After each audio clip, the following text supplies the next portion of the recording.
Hi everybody. Welcome to my lab. So, first stream of my new lab here. Just set all this up. Don't know if everything's going to work well. Might get some hiccups. Don't know. Give it a try. So I'm also going to do this stream in a couple sections. I'm going to try to break this up later on and make a couple videos out of it. So first I think I'm going to start with like a tutorial on how to take the back panel off of this thing, because I think it's still a problem for some other shops and general people. They don't know how to take the back plate off of a MacBook anymore. They always rip the little fingers that go into it. Then I'll do taking the board out. Then we'll see what's up with this MacBook.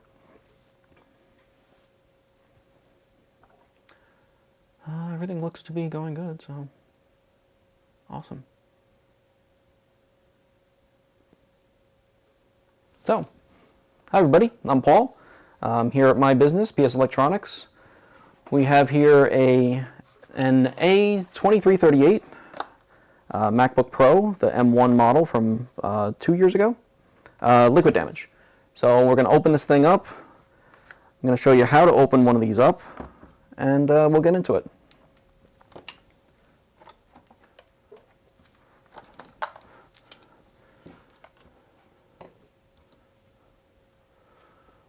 Why the I-486? Because I remember my roots.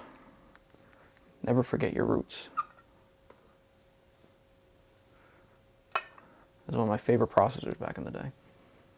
And it's magnetic. I thought that was funny. I don't have anything on the back. It's just sticking to a magnet on that lamp.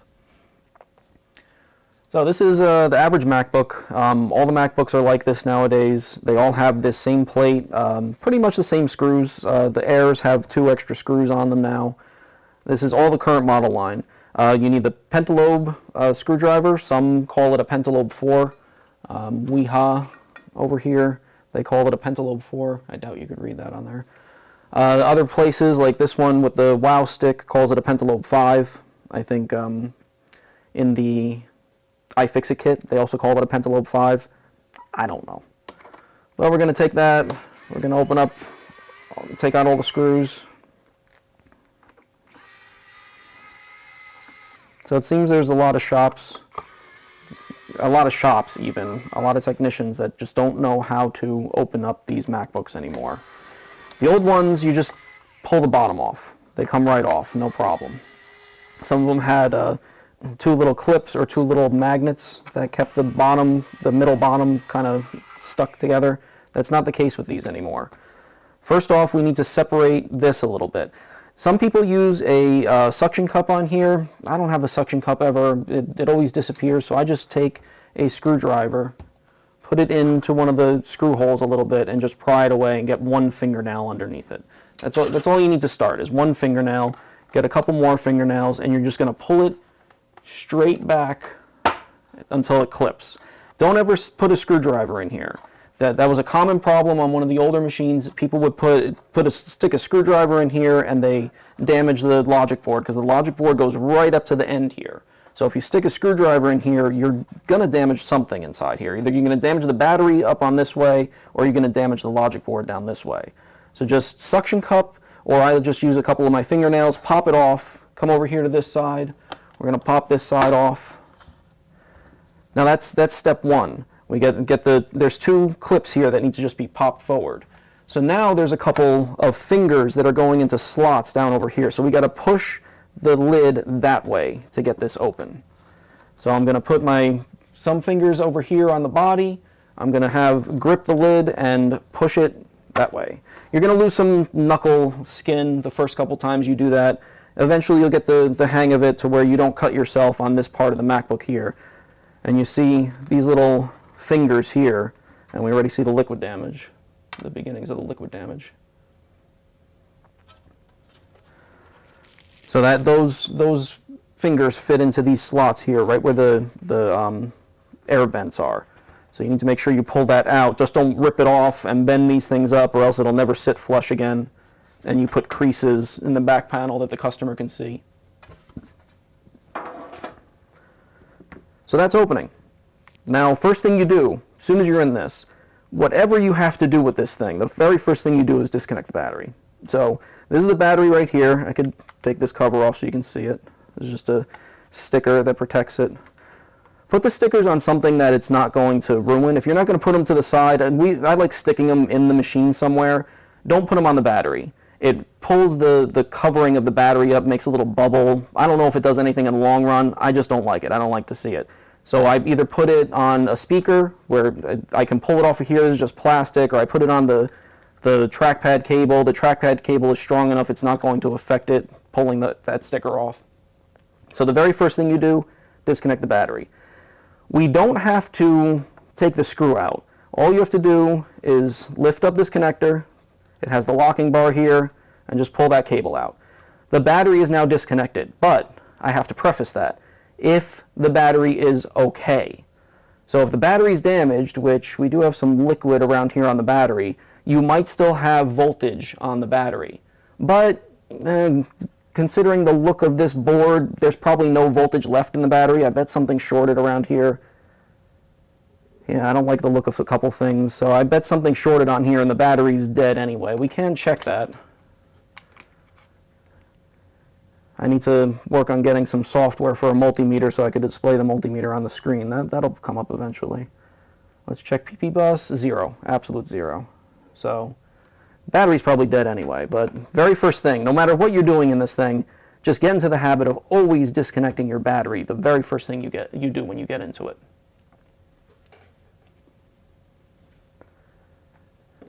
So I will pull that screw just in case. So we switch over to the T5. T5 for all the larger things, some T6s and some of the newer ones too, and the really old ones. Pop that out of there, there you go. Now we're sure that there can be no power on the board unless we plug in here. Okay, first thing, visual inspection.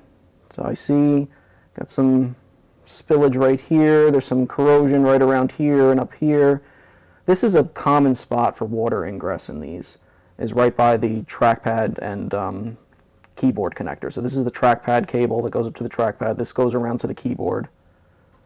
It's just, I'm not sure if I guess there's an opening in the keyboard for the keyboard cable to come around. I'm not sure why it always finds its way here. It shouldn't work its way down the cable, but it always finds its way here.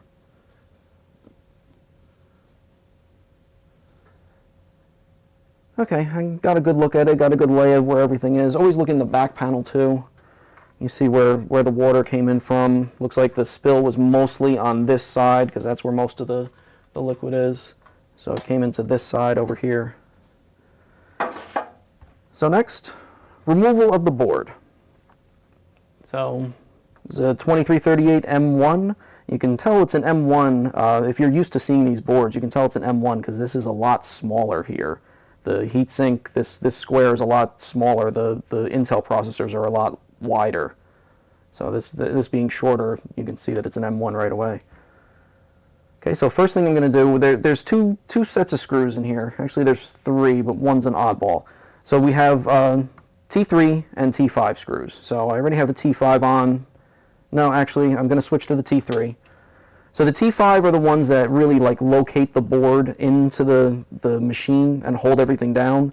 The T3 is going to be for all the connectors and everything else around it that you want to remove.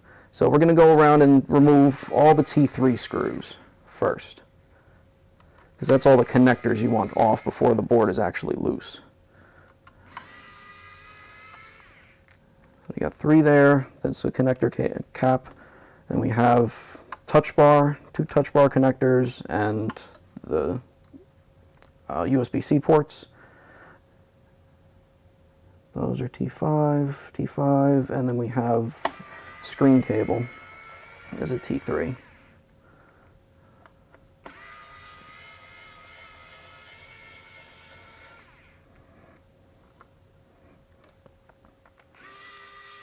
So how's everybody doing out there?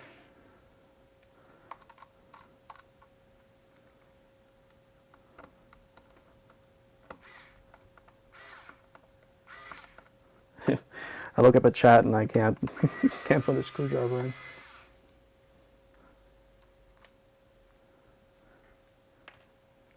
So that's the screen connector.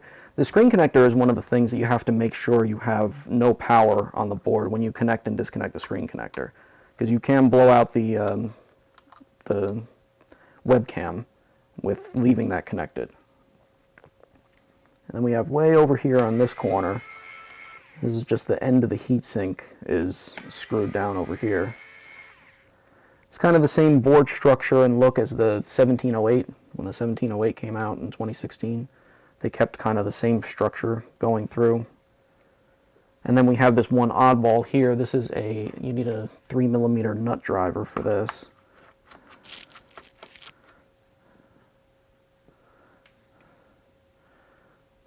Okay, and that's it for the T3s. Now we're going to go on to T5.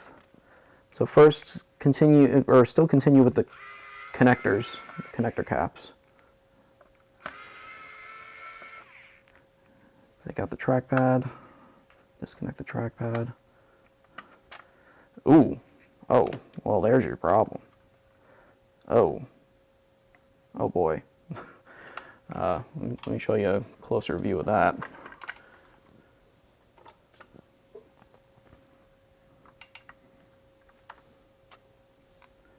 Okay, so that's a problem. That melted the hell out of that. The connector's gone. Okay. Well, this will be the first thing we attack on this board in fixing it.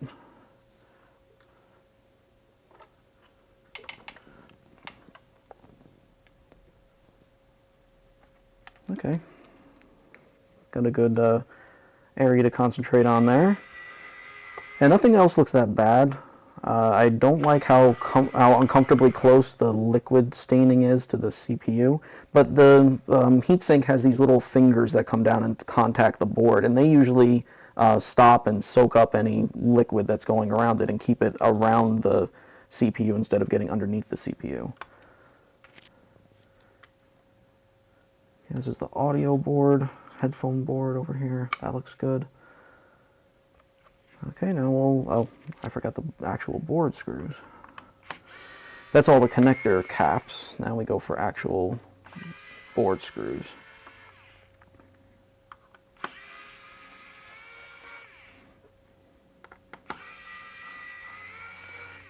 And then they hid one on us on this board. Gonna take this other sticker off here, peel off the butyl tape, put it on something hard. Don't put it on the battery, put it on something that's not going to damage when you pull it off.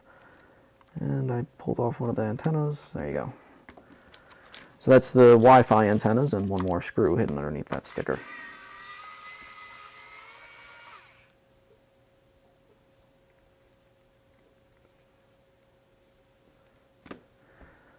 Okay, we're going to continue with connectors. Forget which one this is. There's a bunch of these on the bottom. One of them is for microphones, one of them's for keyboard backlight. Just a mismatch of them, a jumble of little connectors.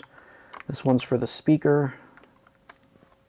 I think this one's for a keyboard backlight as well, or maybe these are all microphones and that's keyboard backlight, I forget. This is the keyboard. I already saw that mess. This is the other speakers, the fan,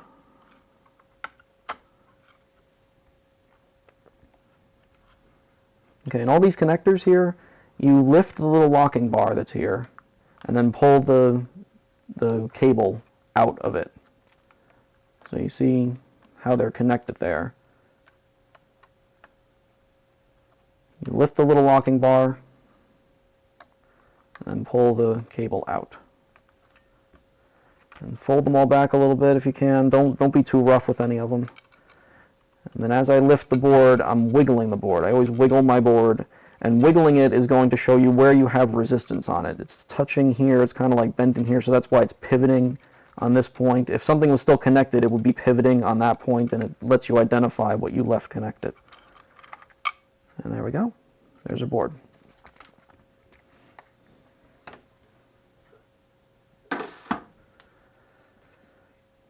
Okay, let's get a good look at this connector.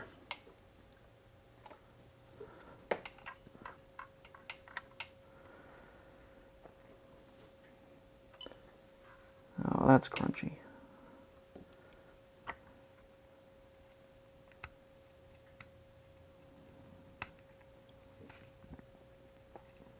No, there's no saving any connector here. They're both one. The connector from the trackpad cable and the connector on the board on this corner are now one piece. So let's pull this off here, and hopefully the logic board hasn't sustained too much damage. I see the trace is flaking up here, so we'll have to fix everything here on the logic board. I don't think I have a donor board for this one here. This is the same connector that they've been using for a while, so I will have this on a 1706 or 1707. But I want to make sure that I try to keep the tracing as good as I can, because I don't have a donor board to look at to see where everything goes. Okay, so turn on my soldering iron. I don't have that on.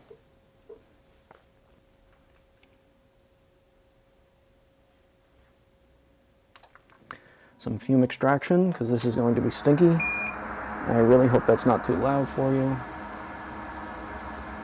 That is a bit loud, isn't it? Let me see if I can lower my audio a little bit.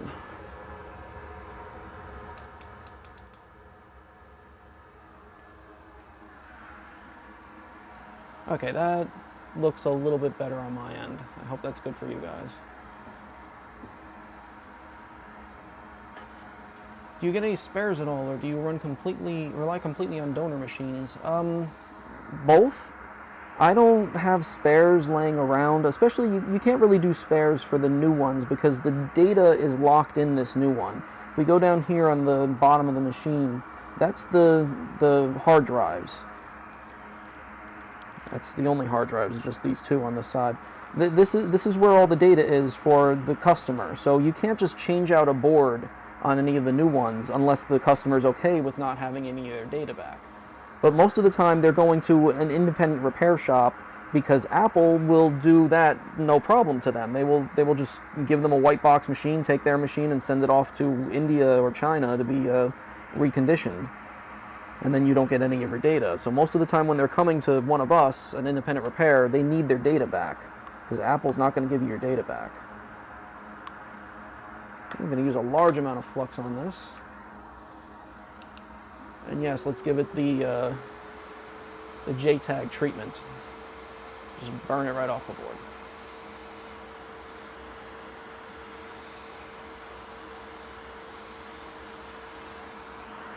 That's about 4 pulls of flux, really. It's a bit overkill for what I usually do.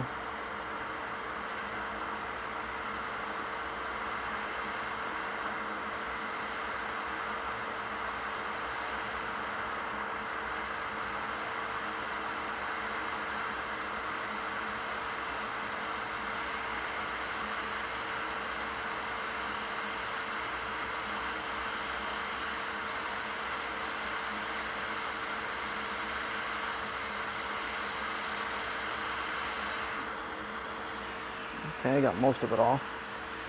It's coming off in pieces. Ooh, that looks bad.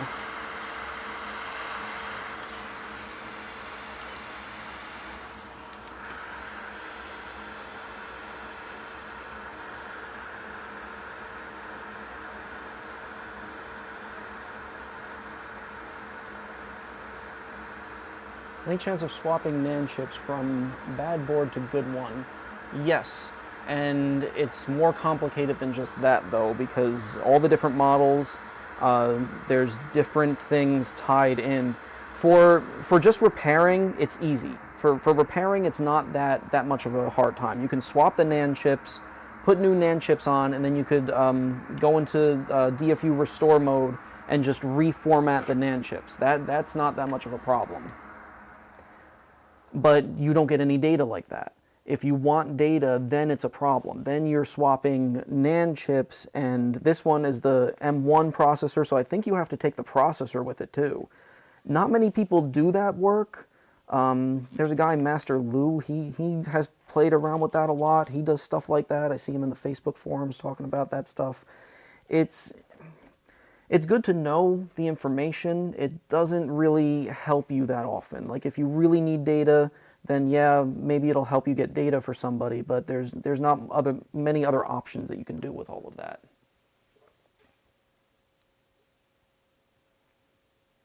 And Dennis is saying encryption is locked to CPU. For the M1, it's locked to the CPU. If you have an Intel one, it would be locked to the T2 chip.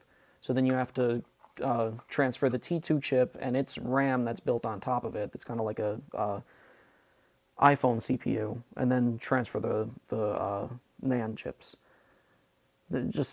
All of it just doesn't make sense for most customers unless they really need their data back and the rest of the machine is completely destroyed. Okay, let's get a Q-tip in here. Let's see how far the damage goes. So luckily this is all one power rail. What you're seeing here, weird, it traced over to the ground. See that? It like caused an arc or something. I don't know. It did a weird trace over right to the ground right here. That's strange.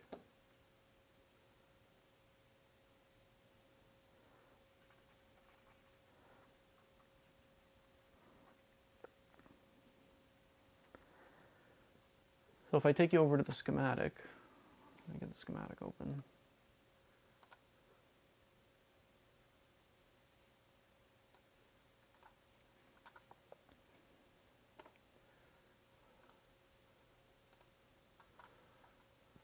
So where are we? This is the connector we're working on right here.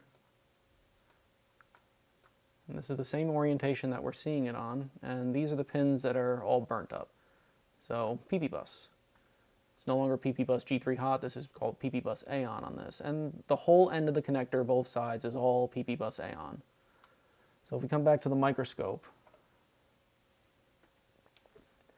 you can see it's all, I don't know how good it comes across. Let me expand my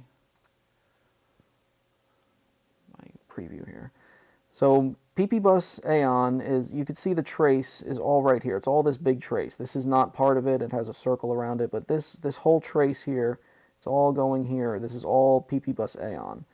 So these being missing is not a problem because I can just cut a new trace or cut a little bit into the conformal coating right here, and put little jumper wires right there. Same with this. This one I'll probably do something different. I'm going to cut this off because there's probably carbon underneath. Yeah, there's carbon underneath it. So this piece that's all burnt up, this is coming off, and I'll make a pad right here and put just a heavier jumper wire right across all the pins of the new connector right here. But first we want to remove any bit of carbon on anything. I don't think this is, how many pins am I in? There's 4 pins. 1, 2, 3, 4. So this one is not PP bus AON, and it's connected over here on a via in the very back. That's why it's like pivoting and pulled up to that back part. So that little pockmark in the top of it there, that is the via that's going through the board to connect to something else. What is that? What's the next one over? Oh, okay. The next one over, if we look at it, here's what we're working on. So these 4 are gone, and this one's the one that kind of rolled up a little bit. Actuator ground. So the actuator is the Taptec engine. That's what you feel. You no longer have a button that clicks when you click the trackpad in a MacBook anymore. You have a Taptec engine that gives you a click feel instead of an actual button that clicks. So this is just the ground for it. So if we follow that, it's actuator ground, and it doesn't show as ground because all the ground ones are these gray pins. But it says actuator ground. But if we follow it to wherever it's going to the other side of the board here, Test points, nope, that's only going to test points. Right here, what is this? The XW, the crossover XWT401. So this crossover is just a piece of wire. Some people get caught up on this. In the classes that I taught and everything, people would get caught up on this. That I have PP bus A on, but then I have this actuator ground, but it's not ground. Because look, the ground is here. This is not ground. But this crossover is nothing more than a piece of metal somewhere on the board. Whether it be, actually we can kind of see it. It's actually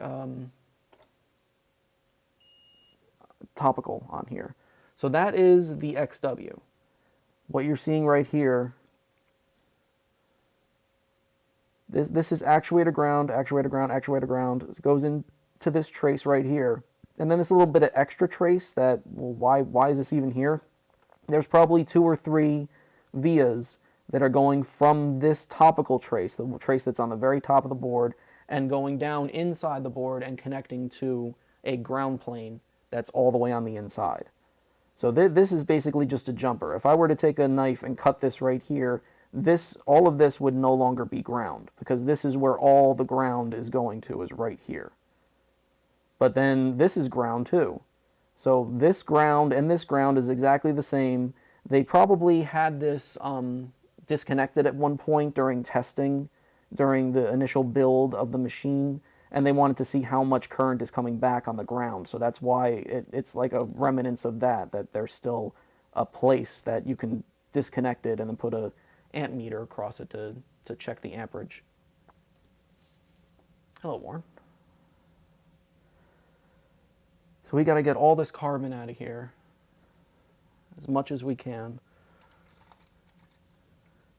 Because carbonized board is just a resistor. So we're going to leak current through this, and it may leak current enough to drain the battery or burn the board more. So we have to make sure we get rid of all of this.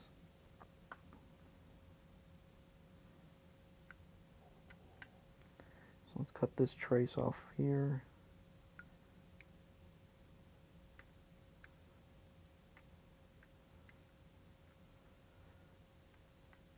Clean this all out.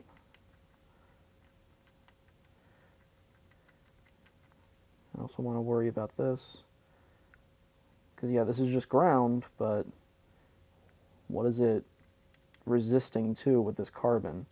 This trace that I'm exposing here, that might not be ground. Probably is ground, but it might not be ground.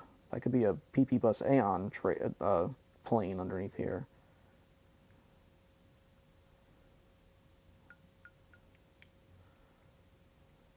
I might have to remove this because I still see carbon. So the via, there's 2 vias to this trace, it looks like, one here and one here, and there's circles around it, but there's carbon around those circles. I don't like to see that. I'm going to remove this trace.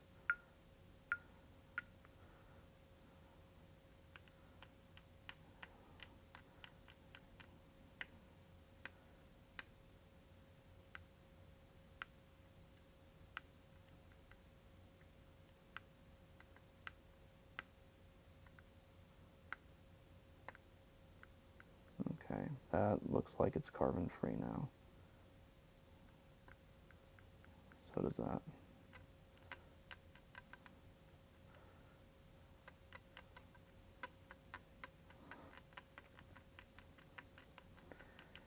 Okay, it looks like we have clean margins on that.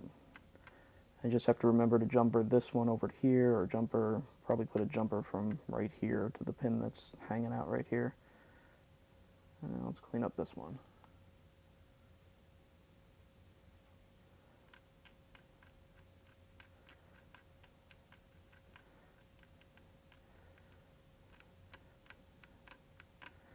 So is everybody home for the holiday?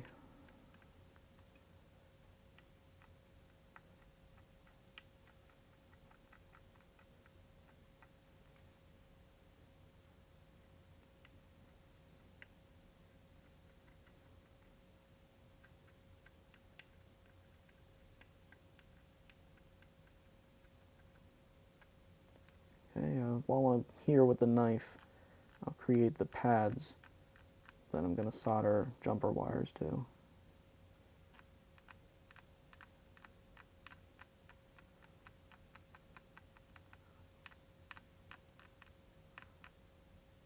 Okay, this one will get jumped to here. And then this, I'll create a pad right out here. Actually, let me get a, let's reclaim a new connector first, because I don't know how far, excuse me. There's a bit of a scutcheon on the edge of the connector that comes out here. So I need to make sure I'm scraping in the right area. I guess the pins are here. I could probably scrape here. Let's just get a connector and make sure. So, donor board. One moment, please.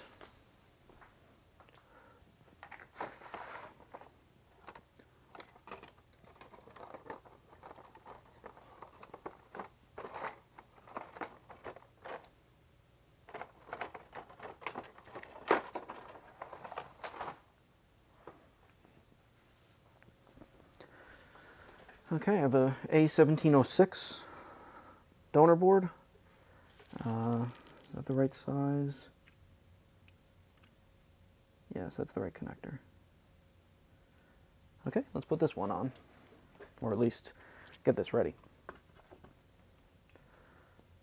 Oh, it's got a nick in it. Let me look at it.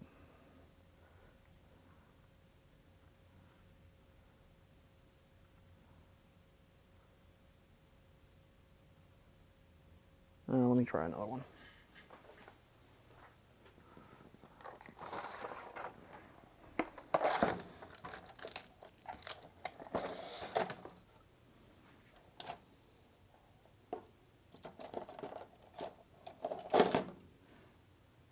Okay, this one looks better. Okay, still A1706.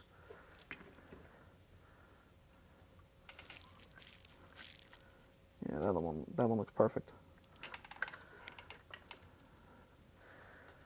Okay, I'm going to hold it off the edge of my desk. I'll get the device of gravity right there. Put a little bit of flux around it.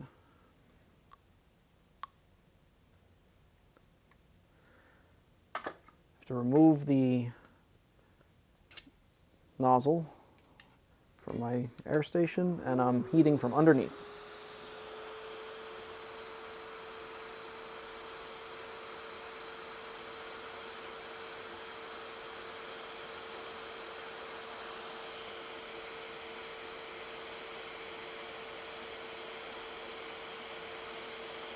Hi, hi, hi, hi.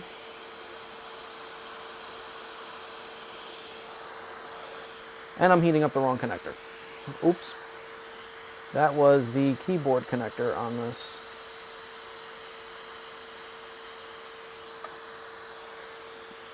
Now let's go for the right connector.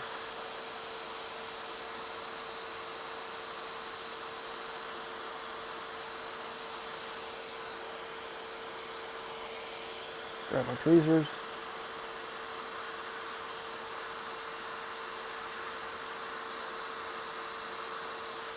And there we go.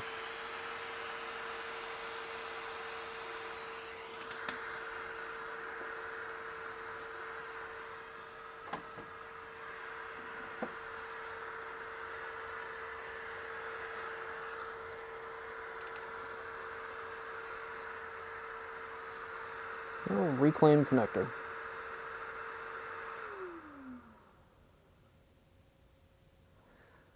Okay, let's get our board.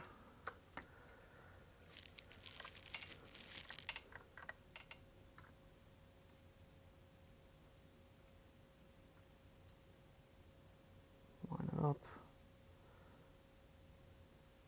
Okay, yeah, the level of the pins is fine. The scutcheon only goes farther out than it. It doesn't go up in any way. Okay, cool.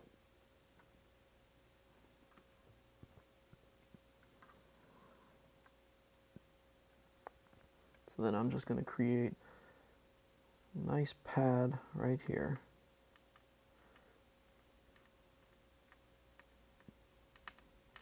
This is going to be for our jumper wire. It's going to go across the pins that are now missing. Okay.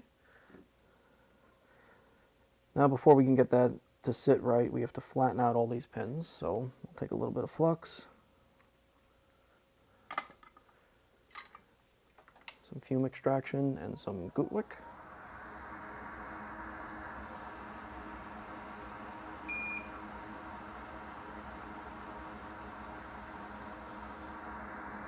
Business has not picked up that much yet. Still trying to get my name out there. I had to bow to the evil and make a Yelp page. That, and I made a TikTok that I'm gonna try to do some work on, try to get my name out to as many people as I can. I have my own Instagram. I have a Facebook for the business. If anybody wants to know my links, it's in my description of my YouTube channel, or just go to www.pse-nj.com/links. Here, I'll type that.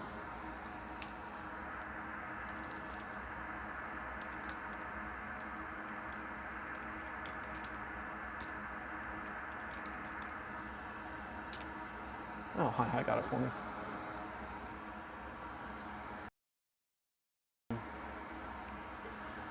Yeah, I need to make a like a canned response type thing for my description of my videos and just edit the top of it, because I need all those hashtags and like the equipment that I use and stuff like that. I want to do up that whole thing.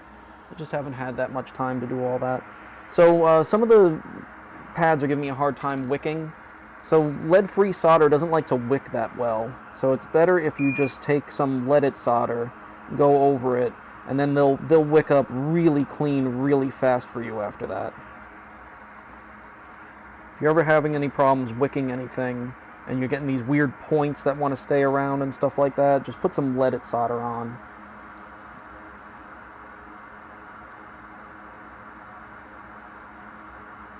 And the next time you go over it, it's going to be nice and flat.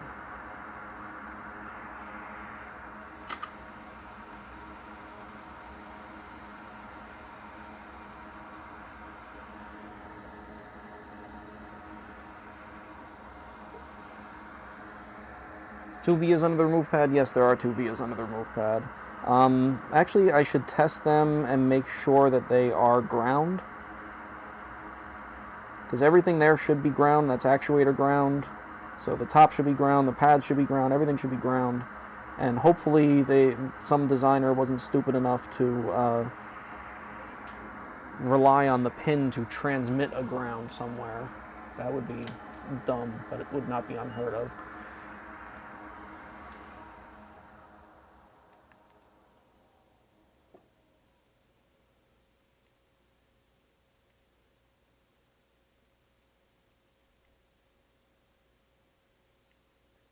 Yeah, hi, that would work if I actually had any other stream with all that description and all those hashtags and all that whatever else needs to be done. I have not written all that stuff yet. It's been a lot of stuff to write. Let's see. So I want to make sure this is ground. These are all ground. Then this should be ground. So let me get a ground. Yep, that's ground. So the ground is still connected right here. And then I want to make sure these vias are ground. Those vias are ground. And that plane is ground too, so I don't have to worry about that plane like I was worried about. Okay, so everything looks good there. So now let's make sure this is nice and clean, and then I'm going to put some conformal coating over the areas that I exposed that I don't want anything touching. That looks good and clean.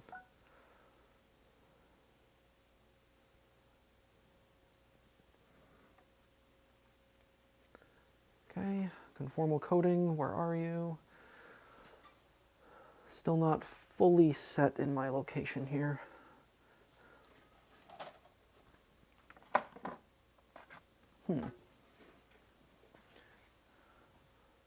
If I was conformal coating, where would I hide?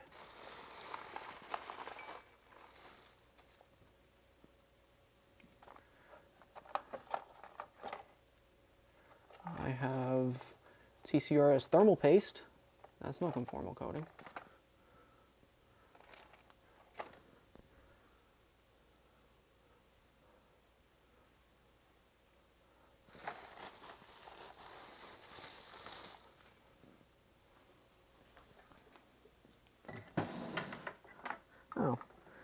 Here's my conformal coating.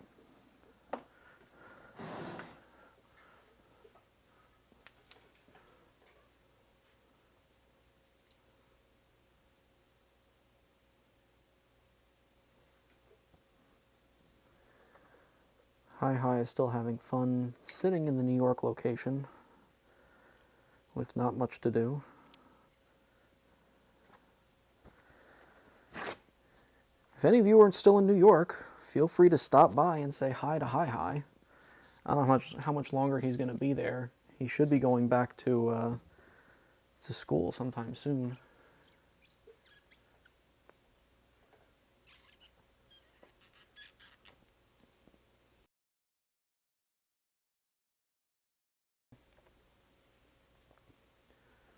Have you seen or tried SSD solution from iBoff? I have not looked at that. I've seen it referenced. I haven't seen what it's actually all about. Have you done any repairs on dead SSD? Dead SSD, yes. Yes and no. So, when you're talking dead SSD, are you talking dead NAND? Because there's pretty much nothing you could do for dead NAND. But you're talking dead SSD, there's control chips and like what is it called? The ELC 180, the 2.5 buck that can be replaced, and sometimes it will work. Very rarely will it actually work. So I'm just going to create a puddle over here to pull from. I got a dental tool. I'm just going to draw right in here. Seal the edge where I cut it.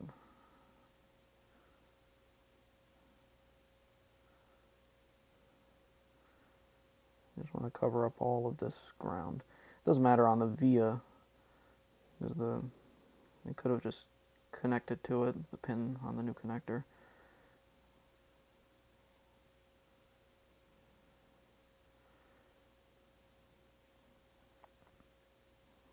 Nice thin coating all the way up to the edges. I'll come down here and do this one too. Because the pins that they're going over top of this are PP bus, and this is a ground plane right underneath it, so we need to make sure we have some insulation between the two. And this stuff works great.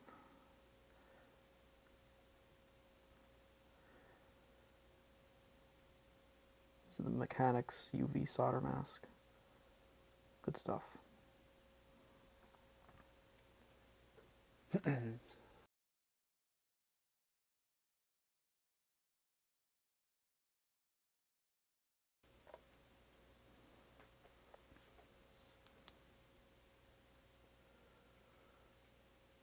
iBoff made an NVMe adapter for the 1706, 1707.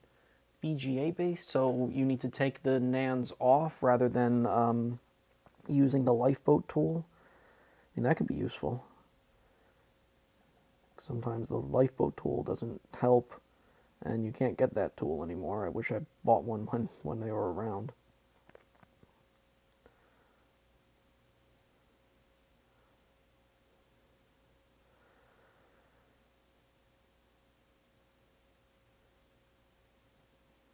Okay, that looks good. I'll take a Q-tip and wipe away my little puddle that I don't want there.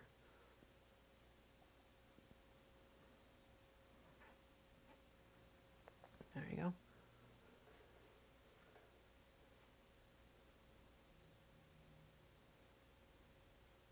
go. I smile and laugh like a 9-year-old when I hear PP bus. It never gets old, does it?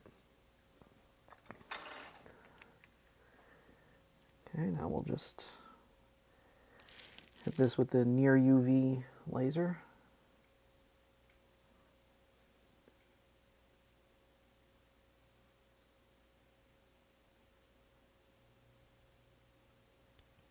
I've tried the nail dryers for these things. I've tried UV flashlights. None of them work as good as the near UV laser.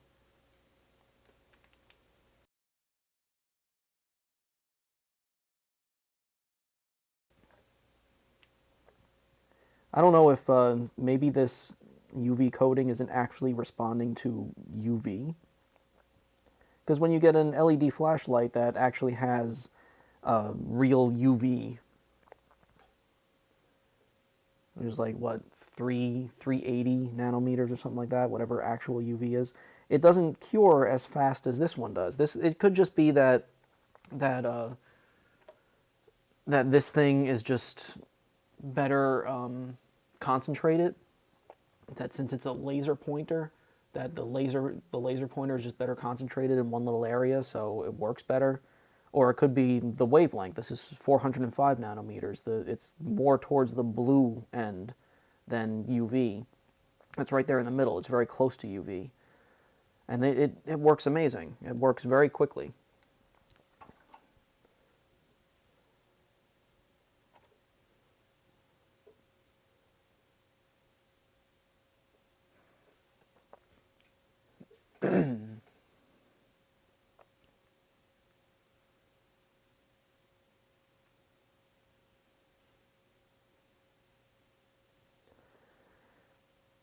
Okay, that looks good.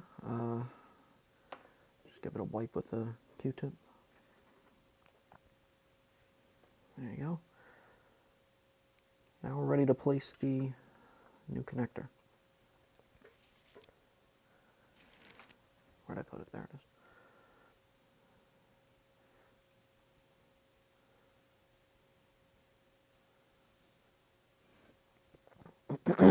Okay, so I want to line it up as best I can.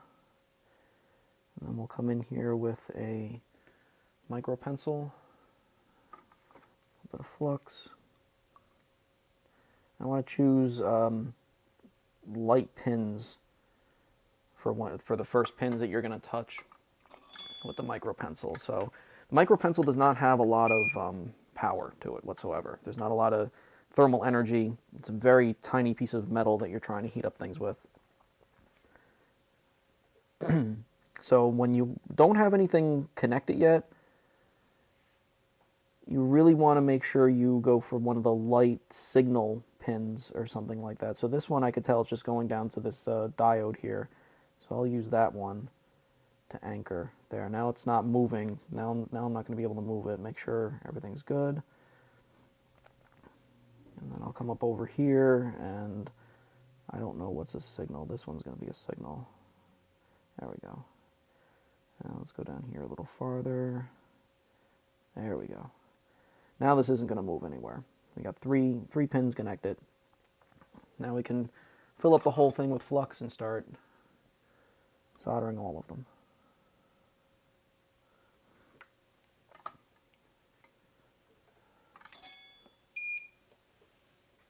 How's the stream health? How's everything looking and sounding? Is this setup working good?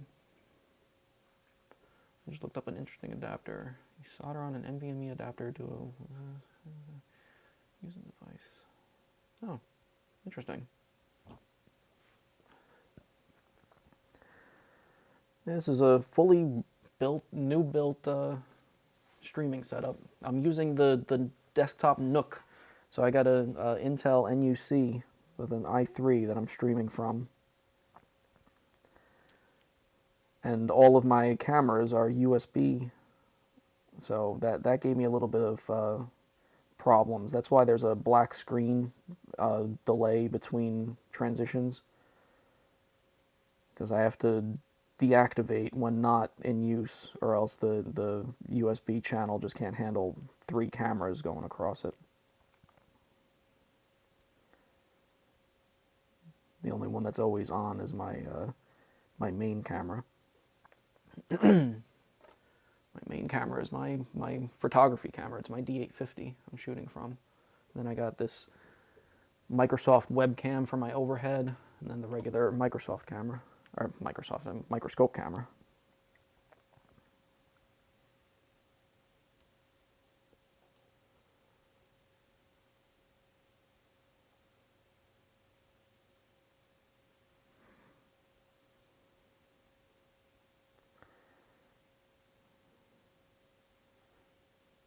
So you'll still see people drag solder these, but for the time it takes you to just be careful and do one pin at a time, drag soldering doesn't make sense when you get to the end and you have to fight with all of the bridges that you made. Especially this connector seems to bridge a lot.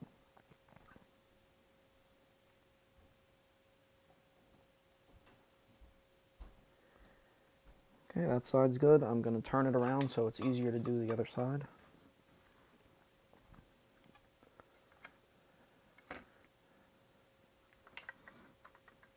That's something that beginners are really afraid of, is moving the board around. Always move your board around so that you're comfortable.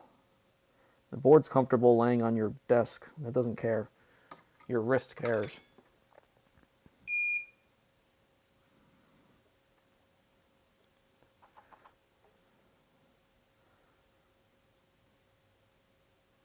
I need some fume extraction.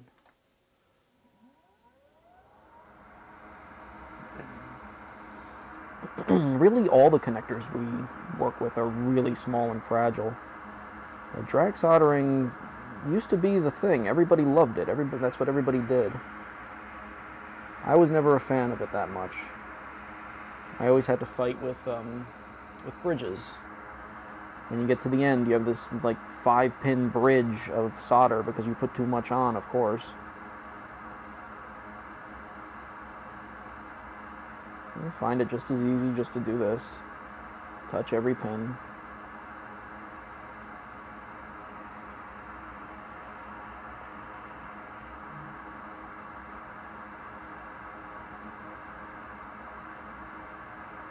These are the ground ones. They're going to give me a hard time.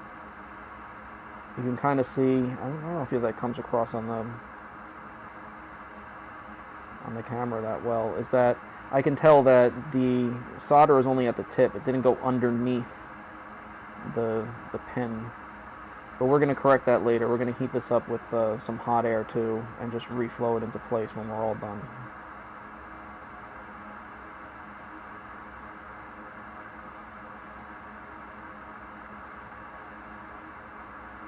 I'll tin this. I'll tin that.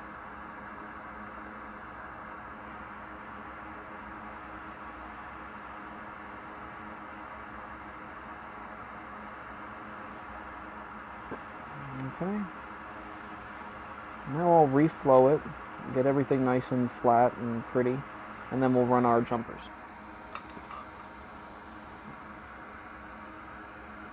Yeah, preheating the board helps a lot. But I don't like putting it, especially being right next to the CPU here. So you see that this is the CPU, this is where we're working. I'm just right next to the CPU. I don't like putting a lot of heat in the board over here. I like keeping that to the very minimum on these.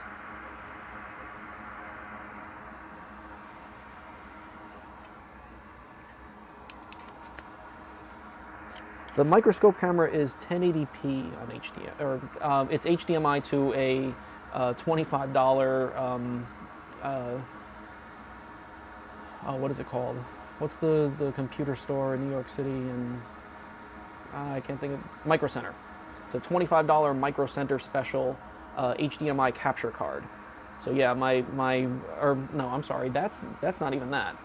The microscope camera is just USB. It's basically a USB webcam. It's this thing here. It's 34 megapixel microscope camera. They were like $120 or something like that. And goes through a relay lens down to there. This is just working like a USB webcam. It's just a USB out. Not even using HDMI. That camera there is going from HDMI to an HDMI capture card. It was a $20 special on. I don't know if it was a specific sale or it was just a special HDMI card that Micro Center was selling. And they actually work pretty good. I think that image looks pretty good. But then it's also hooked up to a $6,000 camera, so. But yeah, this is just a webcam, basically.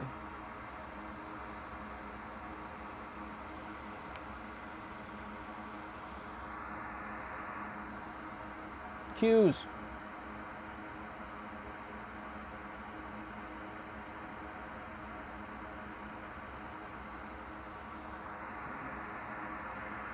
Okay, now let's reflow it.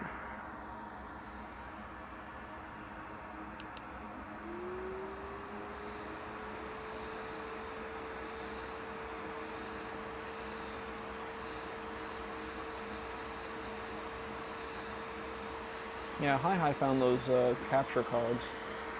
I got a couple of them now.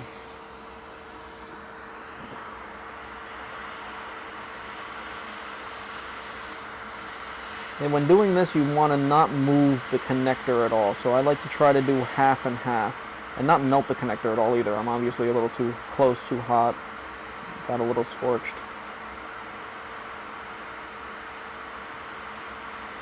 I never change my temperatures on my soldering setup. I change temperature by how close I am to the board.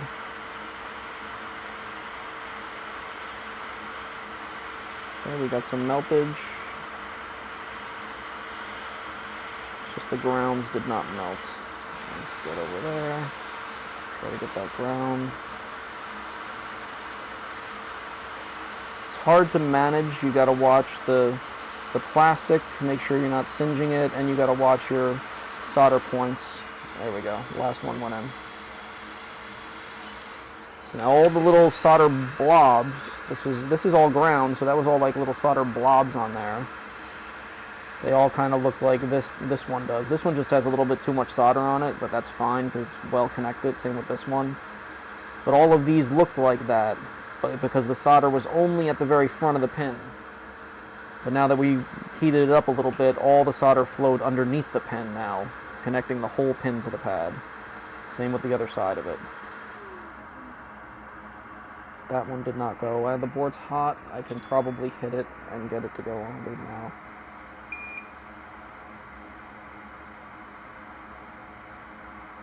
There you go.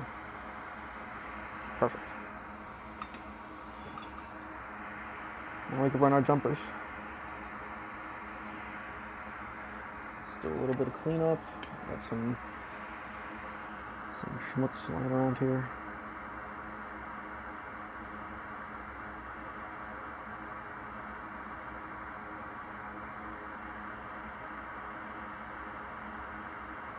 Okay.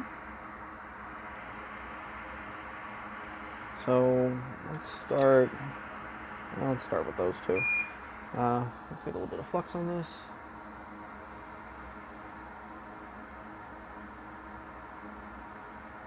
This is a trackpad connector fuse, and yeah, it was liquid damaged. PP bus burnt through the board.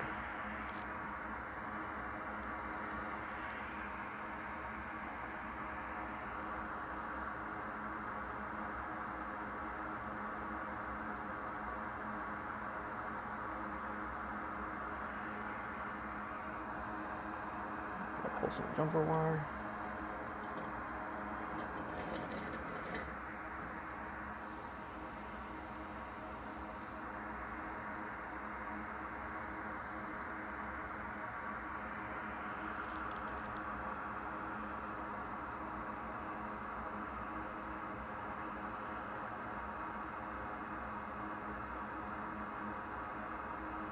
This ground lug is getting in the way. Actually, it would help if I'm not holding this with my fingers. Let me get it tacked here. There we go. Oh, damn it. Stay. Stay. Stay. Stay. There we go. Let me get some tweezers on that.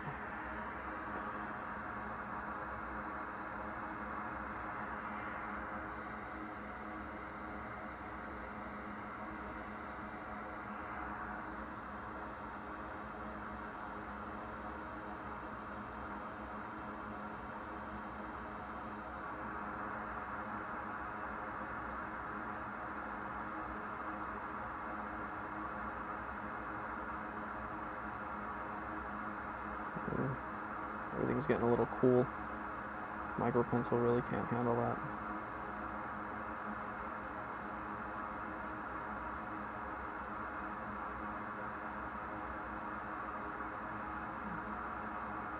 I come in with the large iron.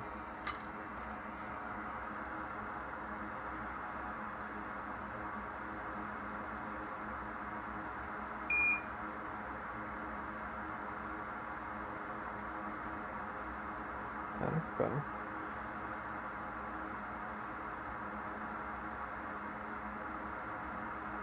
Oh god, I cannot fit in here with this big ass iron. That would mean that there's a Rangers game starting soon.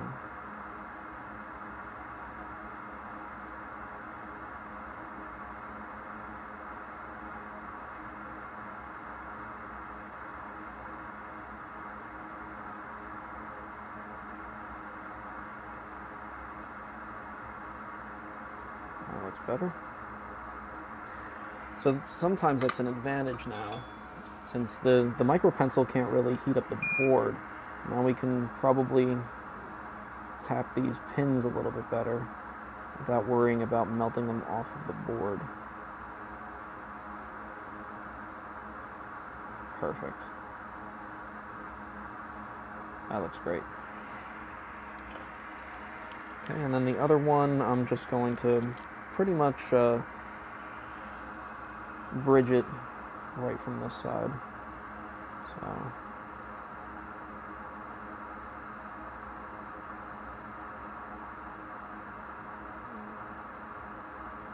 there we go.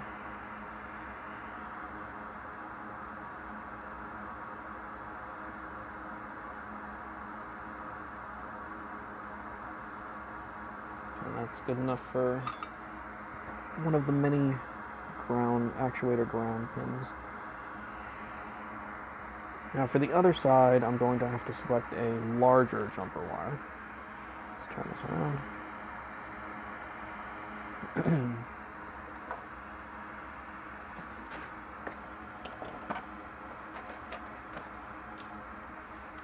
So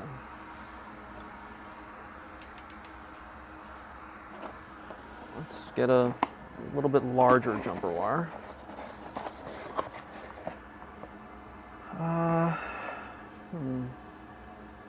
32, bigger than that. I guess 30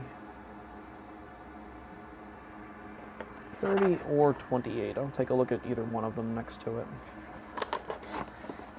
This from Remington Industries. This was a couple, like, I bought this maybe 2 years ago, and it was really cheap for all those spools of wire. I don't know what it is now, though. It's probably gotten really expensive.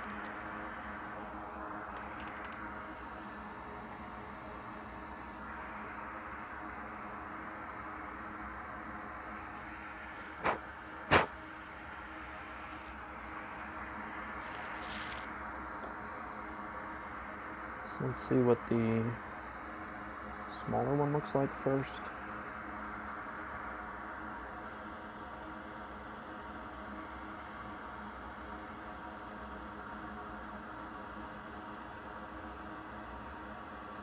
Yeah, that Metal Gear sounds to let me know that a Rangers game is coming up. It will start in 30 minutes.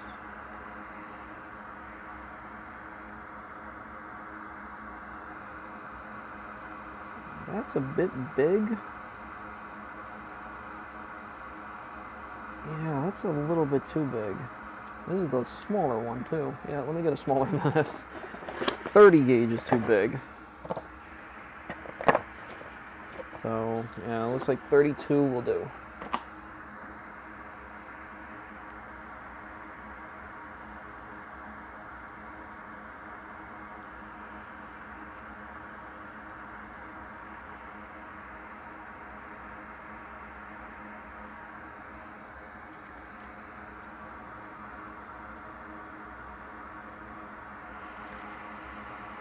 Yeah, that's comfortable. So now with this larger wire, we want to strip it down beforehand. So the larger one has a thicker coating on it. It does not like to come off at all. We'll give it a little scrapey scrape.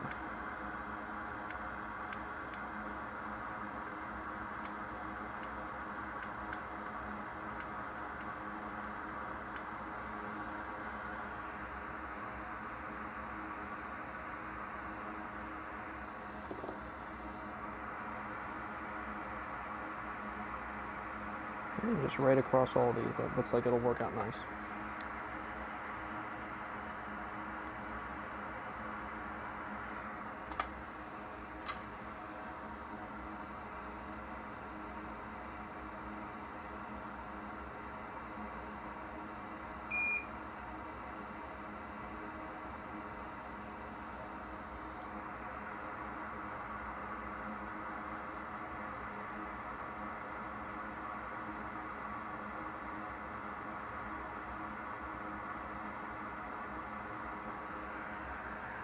some tweezers on that. What link is trying to be posted?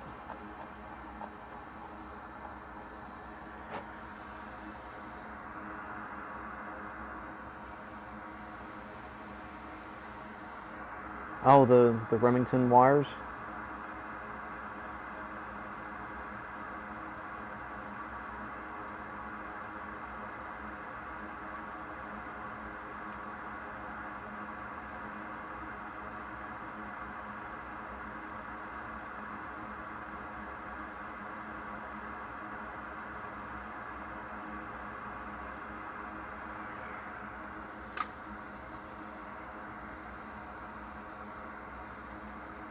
Cool, right from them.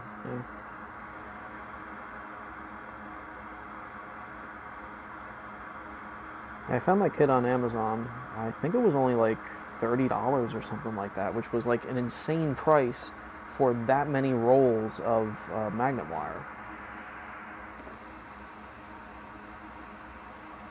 Oh, it's still $30. Cool. Oh, that's awesome.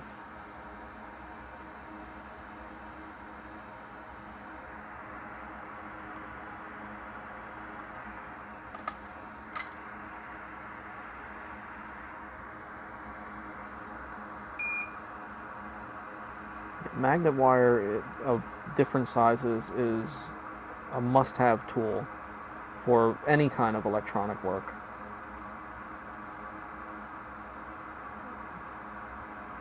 Look at that. That connection right there is stronger than factory for sure. Love it.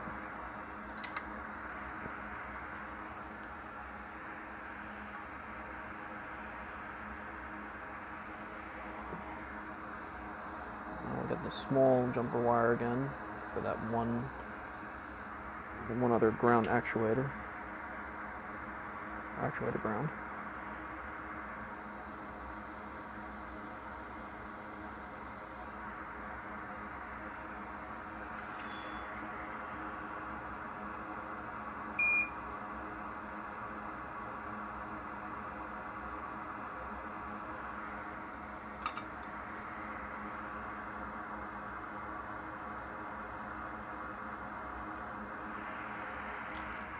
Okay, I think this connector is fully rebuilt. Let's give it a little Q-tip. Probably actually a little, let's go for Q-tip first, and then I'll give it a little brush. We are not able to UC these. You can dip and dunk certain areas of these new boards, but the UC is killing the processors and killing the NANDs. There's something with the frequency. Supposedly the new UCs with the higher frequency is not going to do damage, but that is yet to be seen, yet to be tested.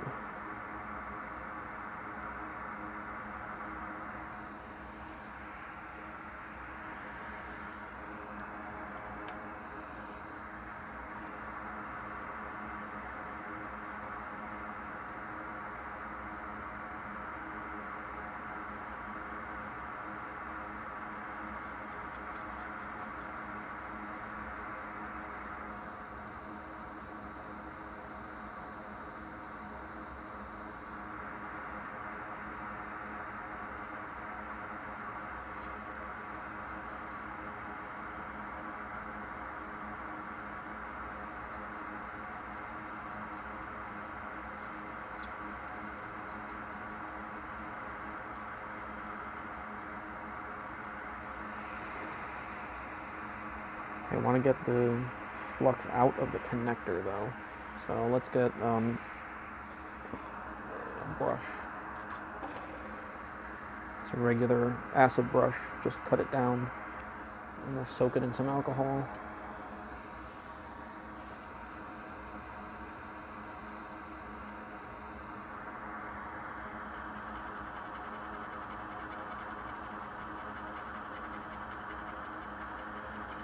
Doing this really tests to make sure your jumpers are good too. If your jumpers survive being brushed by a short bristle acid brush, then you know they're going to survive.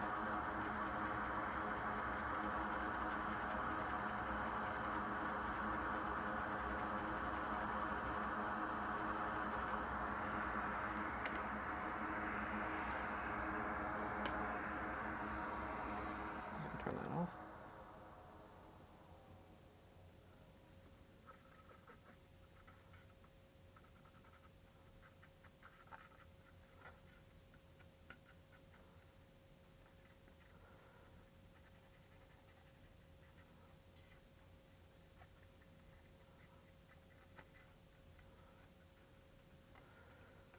And I still have flux in the connector.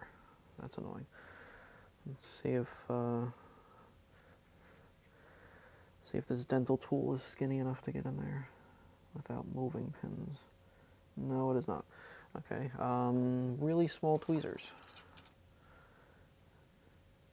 Take some really fine tweezers. There we go. That fits right in there.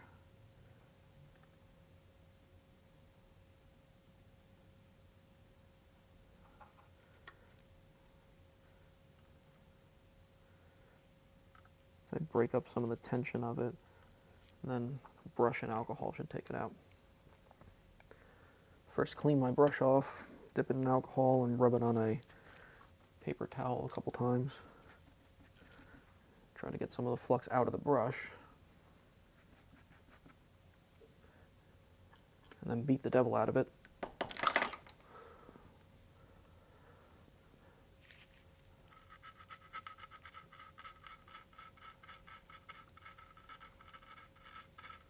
Nice, happy little connector.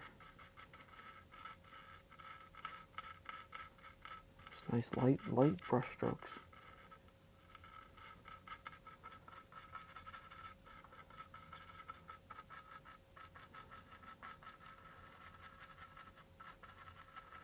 Some corrosion down over here. Tack that while I'm here.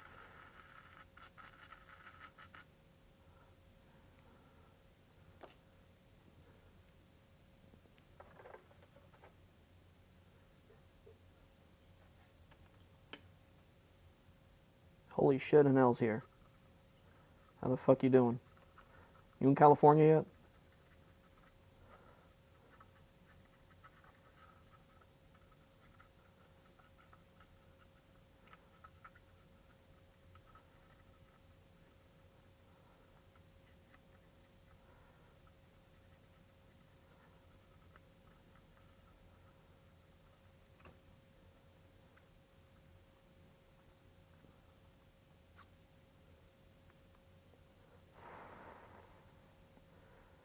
That looks pretty clean. See what we had to do. Rebuild all of that. Rebuild all of that.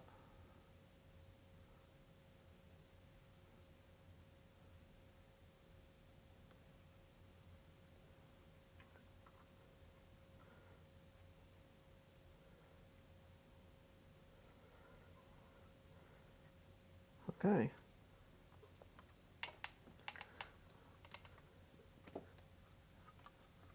Clean up my desk a little.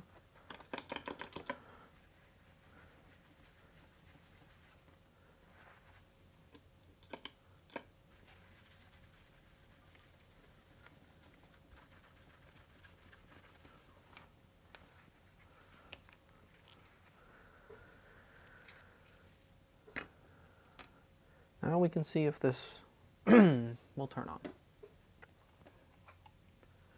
Well, actually, let's check, make sure PP bus is not short anymore.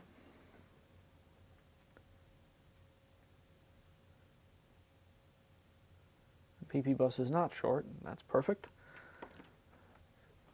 Put on the voltage, we will check PP bus.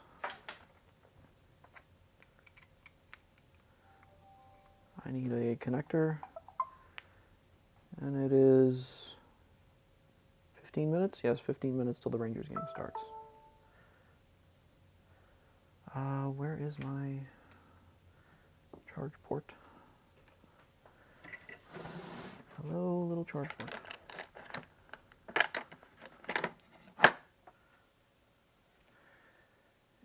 was a charge port, where would I be?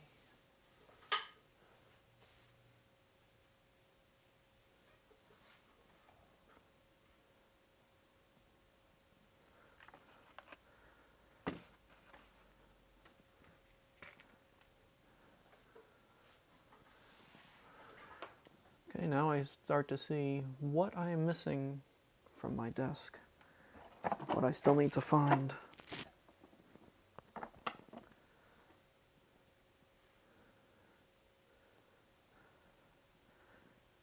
Oh, little charge port. Actually, I don't see any of my DCN boards. They must be in a box somewhere.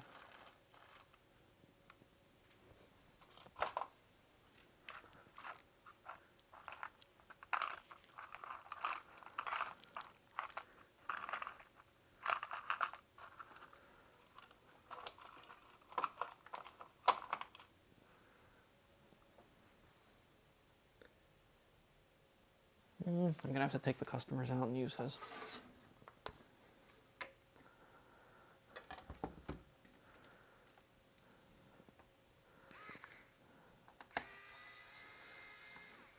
I always leave charge port screws separate. Don't ever combine them with the rest of the screws because they're only mildly different than the other screws, but you have to use them for the charge port. You can't put them in the board, and you can't put board screws down here. You have to find them, and it's a pain in the ass to find them if you put them in with everything. So always keep them a little separate.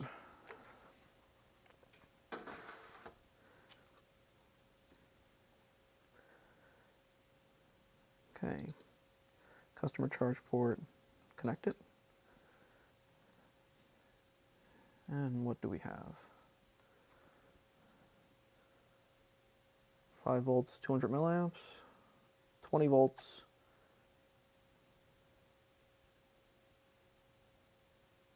70 milliamps.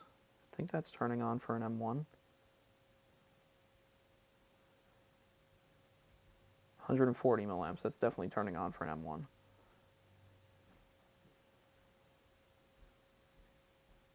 Yep, that looks like it's booting. We have a fixed logic board here.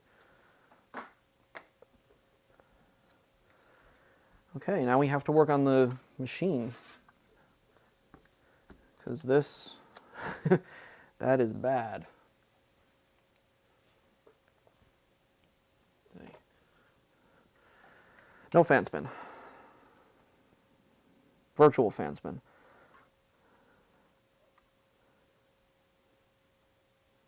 Yeah, that is bad on this side. So luckily I have these in stock. I did get some stock stuff, very little. I'm starting with 0 stock.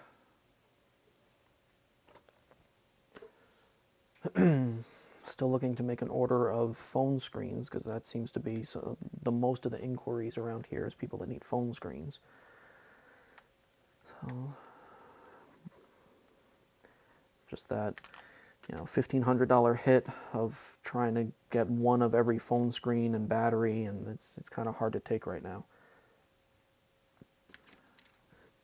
Okay, I'm going to switch out my entire screw magnet this time for a new one.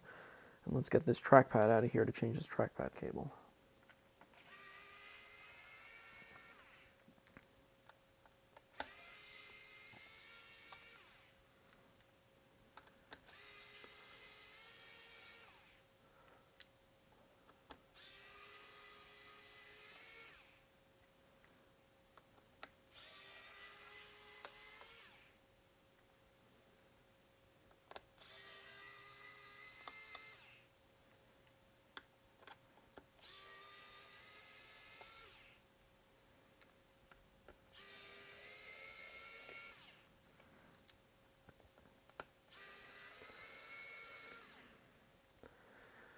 Okay, as it comes down, you have to be careful because we're opening it up onto the screen.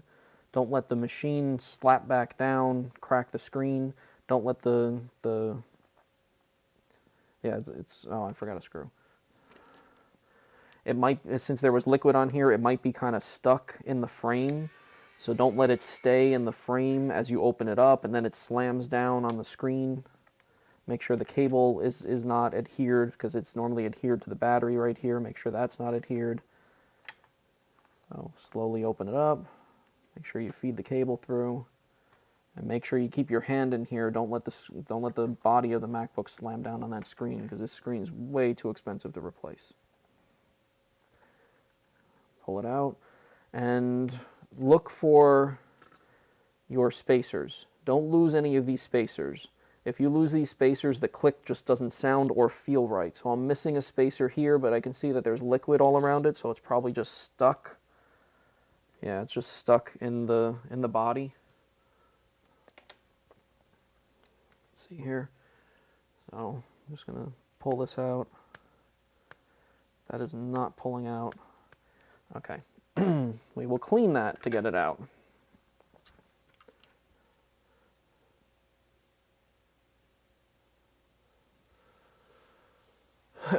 Are you looking for investors? I don't like investors. I don't like owing anybody. I don't like the way it changes dynamics of things when you ask somebody for help or money. I mean, I very well may need that eventually, but I try to avoid it as much as I possibly can. So with sticky stuff, you use, alcohol will not do anything with sticky liquid stuff. So you have to use a Q-tip with some Windex on it. And the Windex will melt away the sticky stuff and get things moving again. And while I'm in here, I'll just clean up all the corners of where the trackpad goes.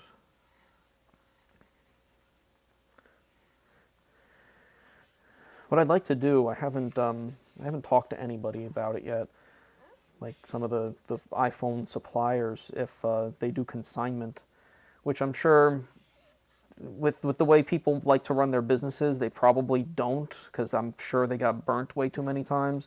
But that's what I'm used to in the automotive industry.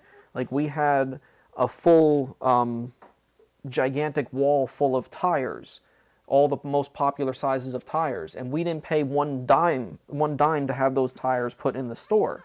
All we did was, as we used them, we would pay for them. Once a week, the tire guy would show up, he would restock us with the ones that are missing, and then we would get charged for the ones that are missing. They're not really our stock, they are his tires, and then we pay him when we use them. So I would love to find a deal like that for phone screens. Like, I know that they can't, there's nobody that's going to physically come into my shop and check my shelf and stock phone screens for me. That would be amazing if our industry was legitimized like that, where like Granger comes in and checks your shelves and restocks your shelves like what they do with industry. But I don't see our repair industry ever being legitimized to that point. To where like we had BC Tire, Apple Tire, Jersey Wholesale Tire coming in, stocking tires for us, and oil filters from Associated Auto Parts and stuff like that. I would love to see the repair industry be like that.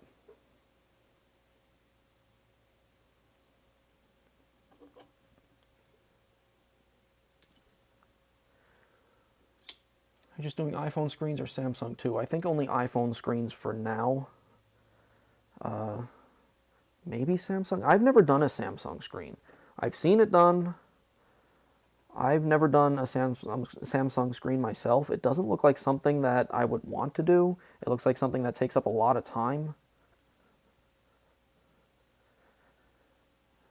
But I have a lot of time right now, so I might as well.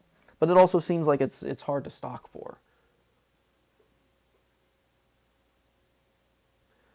Yeah, exactly. Kopaz, Samsung's trying to put an end to all the phone screen businesses. So forget about us being legitimized to the point where you would have a service come in and stock my LP8550 driver, backlight drivers, and stock my phone screens and phone batteries. You know, the manufacturers don't want us doing any of that. Like, I'm used to automotive, where everything was on the shelf, and it was all stocked by a different company that just charged us for our usage. Then I'm expecting it more like our oil filters and light bulbs. They were stocked, but that was an upfront cost. We had to pay for everything that was on the shelf, but we did have a service that came in every week and checked our light bulb box, or light bulb drawers, and checked our oil filter shelf, and they put everything back that we used for the week. Now that's a repair industry. That's what I'm used to as what a repair industry is. What we're doing here, where we have to scavenge for parts, we have to get whatever we can get. This is not a legitimate industry. But it needs to be legitimized, and I don't know what it's going to take. I don't know if it's going to take legislation or a renaissance or something. I don't know what it is. Something needs to happen. I hope I'm there for it.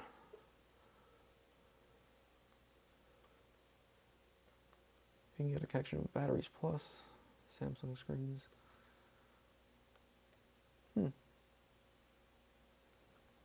Batteries Plus. I've gone to them for a UPS battery before. I was not exactly blown away, but if they have some kind of service that I can benefit from.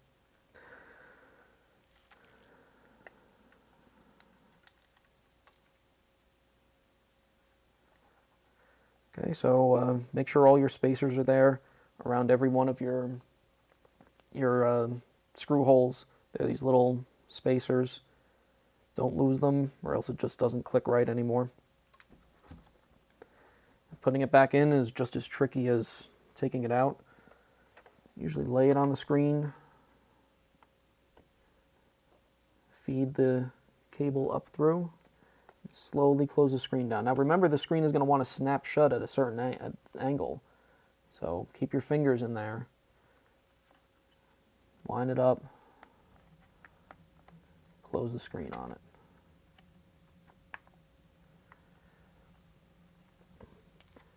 Now comes the fun part. Trying to get all the marks on the back, or all the gaps on the sides lined up.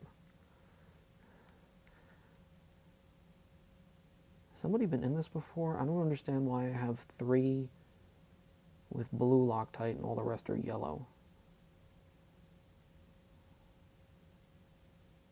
The 3 with blue Loctite should be actually there should only be 2, and it should be the short ones. That's unusual.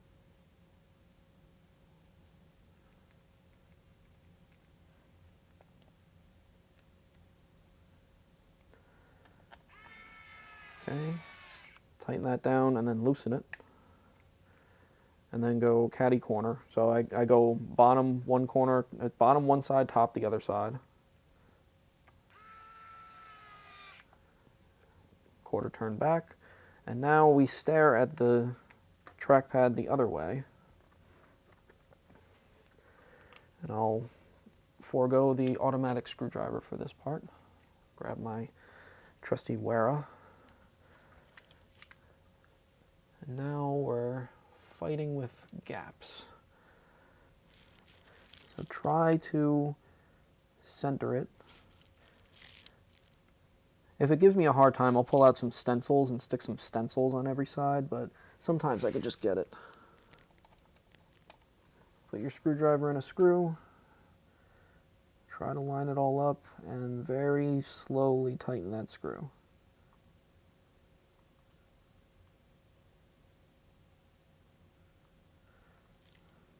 That does not look bad. Now it's a little bit too left.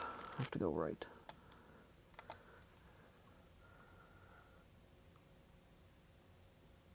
In New York, Olga was amazing at getting this right. When she put a trackpad in, you didn't know that it was ever changed.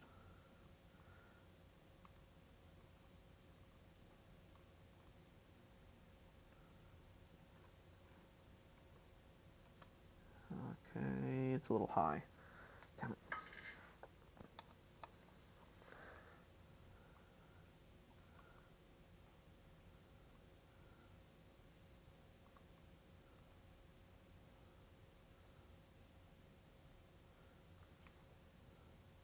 That's it. That's it!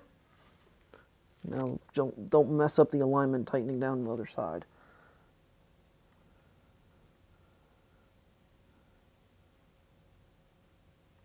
Yes. I don't know if that comes across. Nice and centered. Might not look it on the camera because you're getting a shadow from one direction from the light.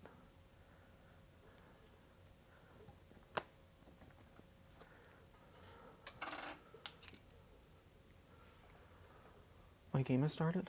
I didn't get the... Oh, the puck drop is always a little late. So the game has supposed to be started, but puck drop hasn't happened yet.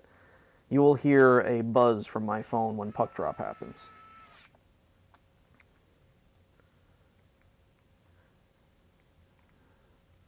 Where are they anyway?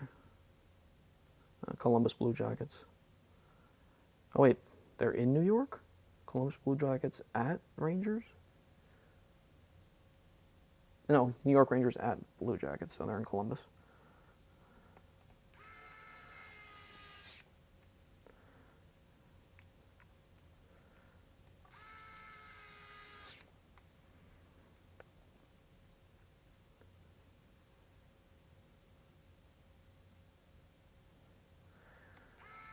See now, I don't know, maybe Aftermarket might have a tool for aligning the trackpad.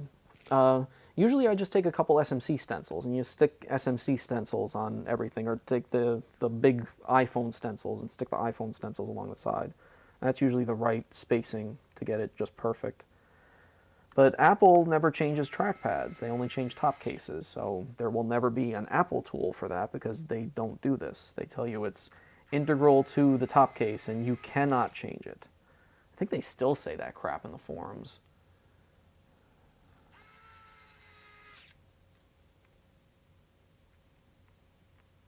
Yeah, in the factory itself, there's probably some ridiculous alignment tool or something. But like the self-service kit, I don't think you could get just a trackpad. Well, I don't even think you could get MacBook parts on self-service yet. Let's get some of this stickiness out of here.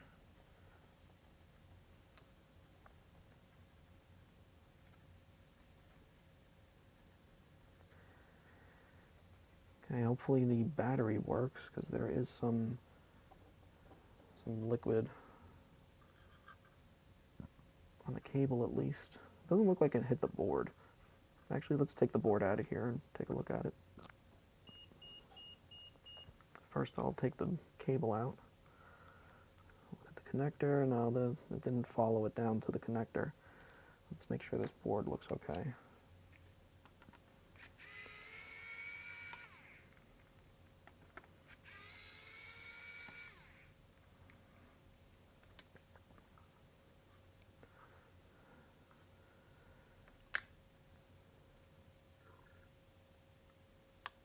The board looks okay.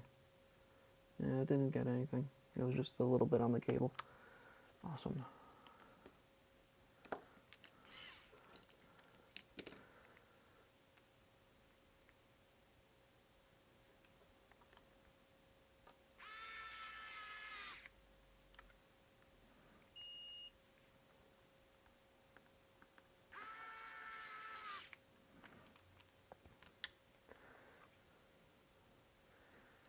Always be real careful around the battery with metal tools.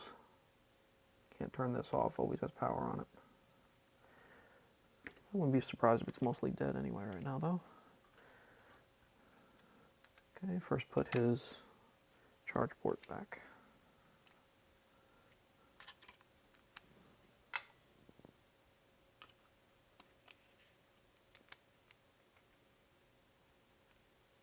Oh, they have a guide for the trackpad to how to install the trackpad. Interesting. So Apple admits that you can change a trackpad. I would love to see those Apple forum posts where people got banned for saying that you can change a trackpad.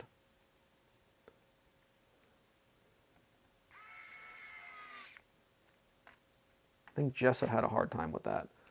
Trying to tell somebody, no, you can just change a trackpad. And the Apple forum mods telling, no, you're spreading information, and first blocked her account for a week or something like that. And then she got banned for telling people you can change a trackpad. This was also 5-6 years ago. I think people are getting a little more savvy these days.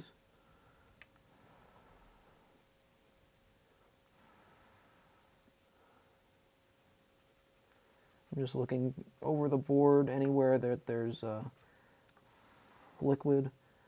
Any shininess I see, I'm going over with the Q-tip. With Windex. And then I'll go back over the same areas with alcohol.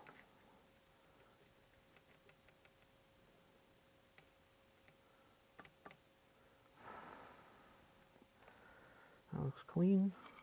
Clean some more of the case.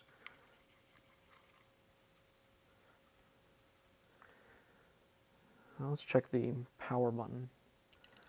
This is another area that loves to get liquid damaged. Oh yeah, that's liquid damaged. Okay, we have to do a little bit of work on the power button.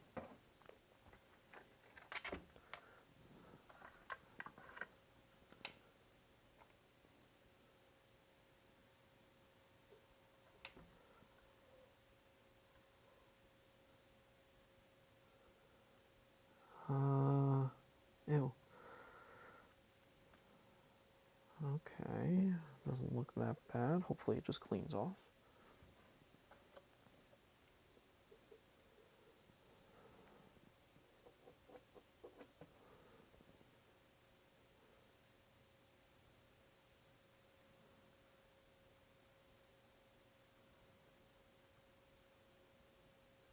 So again, for sticky liquid stuff, use Windex. And then to clean off Windex, use alcohol.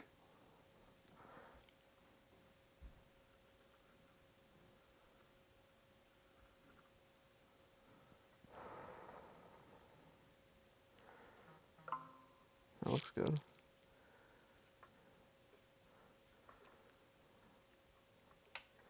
My phone is also making noises for the Australian Open, which started yesterday. That noise was for Kvitova's match. I don't know if it started or ended. Just know she's playing tonight.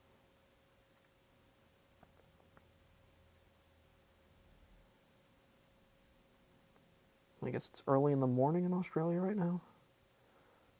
Paul Daniels, where are you? He's not here.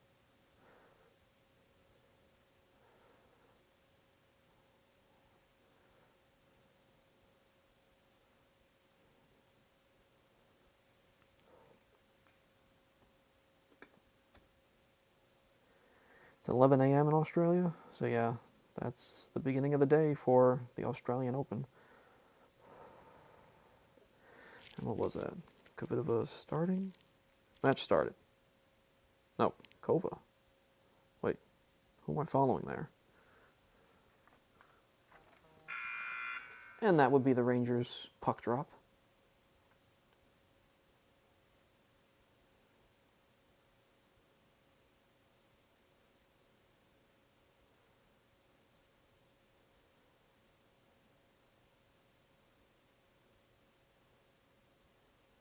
Oh, Georgie. Okay. Nadal had a hard time last night.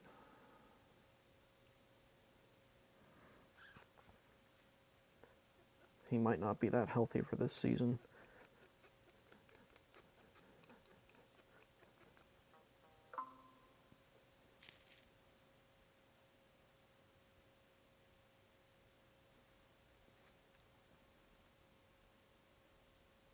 Oh, Alizé Cornet just started playing too.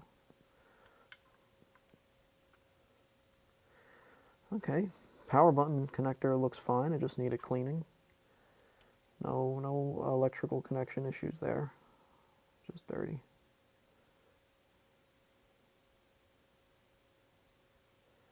Cool.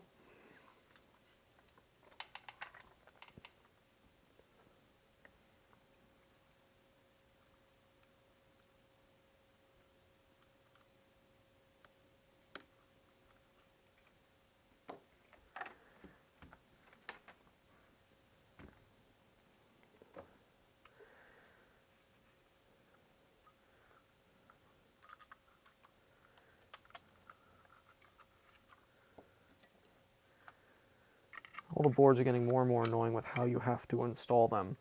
With this one, the easiest way I found is to come in from the top into the bottom and then work your way around, pulling all the connectors out from underneath it.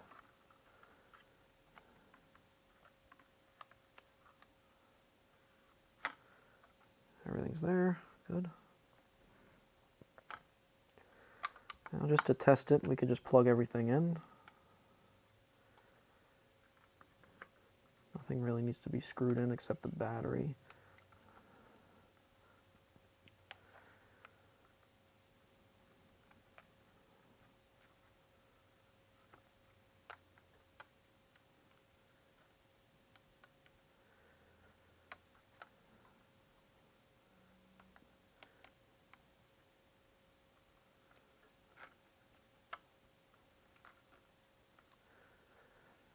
Mashing these connectors on is kind of difficult. You have to put the connector on top of it, scrub it around a little bit, and you'll feel it find its center, and then you push down.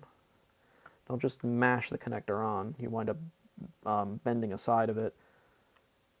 If you bend it over enough, it can't be fixed. You have to change it.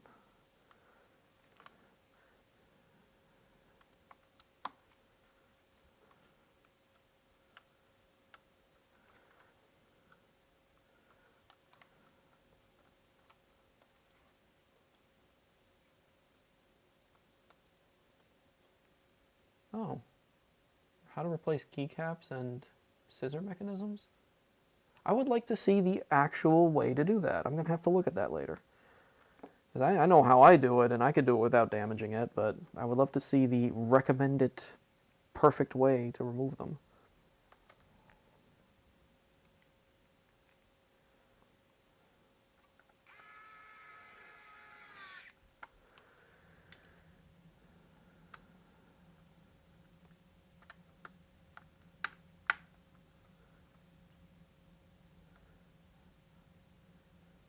Okay, here goes nothing.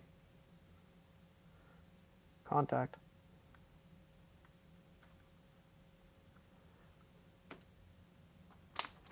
Okay, does the battery have anything? See if we got anything on PP bus. I have 0.7 volts. The battery's dead. Let's see if we get some charging. Oop. This is why they put connector caps on all these, because these new connectors, they handle a lot, but they pop off easy.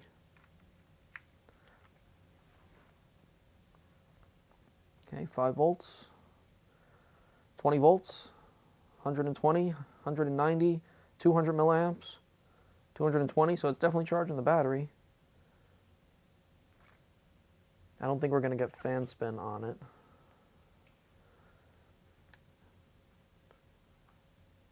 Oh, we're back down to 5 volts. Why do we go back down to 5 volts? I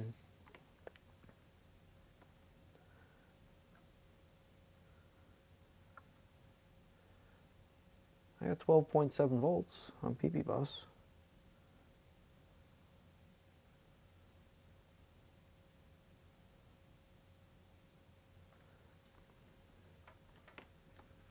Do I have a click on the trackpad? The trackpad is clicking? Okay, it just went to sleep. I think I opened it a little bit and closed it and it went to sleep. Maybe the battery is full.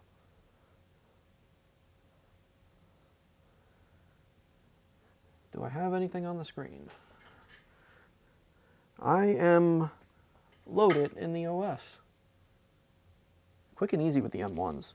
If these things ran Windows, I would actually want one. But there we go. Load it into the operating system, waiting for password. Let's check trackpad motion. Yep. I guess you could see that without me revealing any customer info. You hear it clicking? Awesome.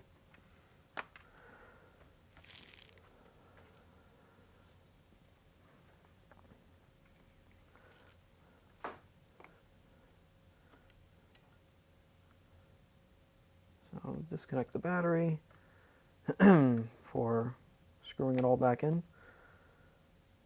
All right. So, successful stream, successful first repair. All right. So, hope you enjoyed it. Hope you tune in for more. Don't forget to like, comment, and subscribe. I'm sorry. Not supposed to do that. Glad all you guys came around.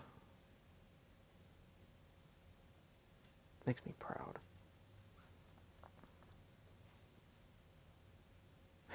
Smash that like button. Hey, Mikey. How you doing?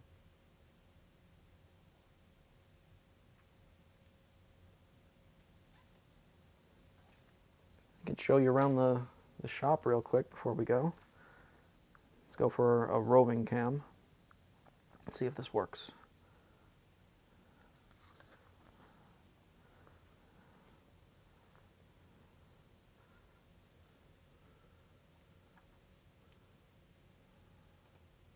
Hey, it works. Holy shit. Does that look okay? So, the setup. That's what I'm running everything off of, that little Nook. That's the $20 HDMI capture cards. They're friggin' awesome.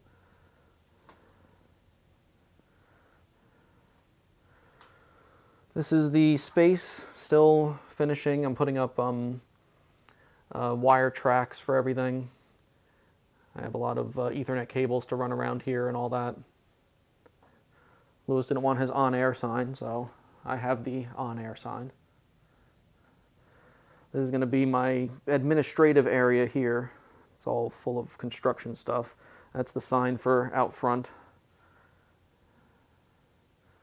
That's my old station. This is where I was repairing stuff until I got my desk from New York. A complete mess now because everything's getting renovated here. Ultrasonic cleaner. When people sometimes ask me how long have I been working on computers, this is how long I've been working on computers.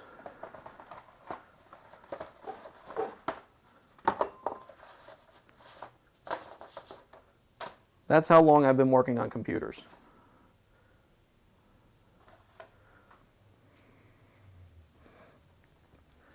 This is my customer area, dartboard.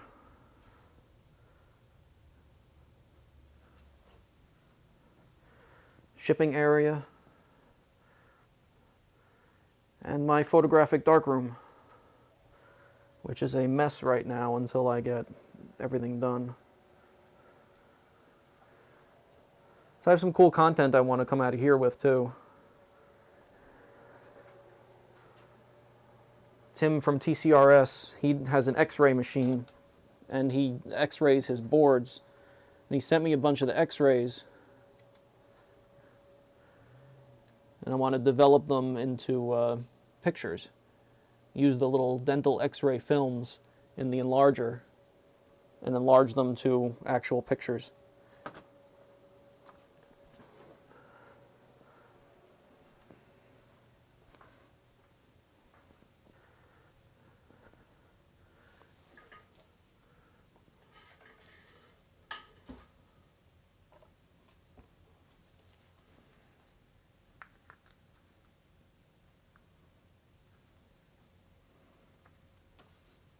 So glad to see you all guys here.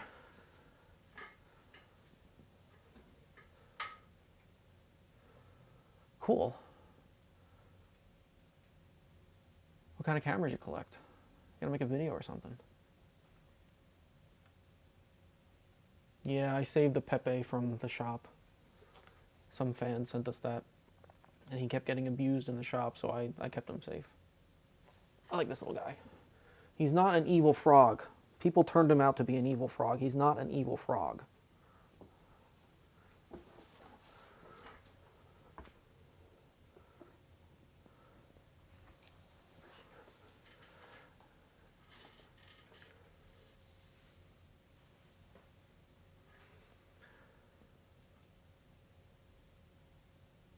Well, thanks for coming around, guys. I had fun. I'm glad I get to tell this customer good news. Got some more cleaning up to do. I'll clean up all the rest of the sticky stuff in here, close this up, contact them. Thank you much. See you guys in the next one.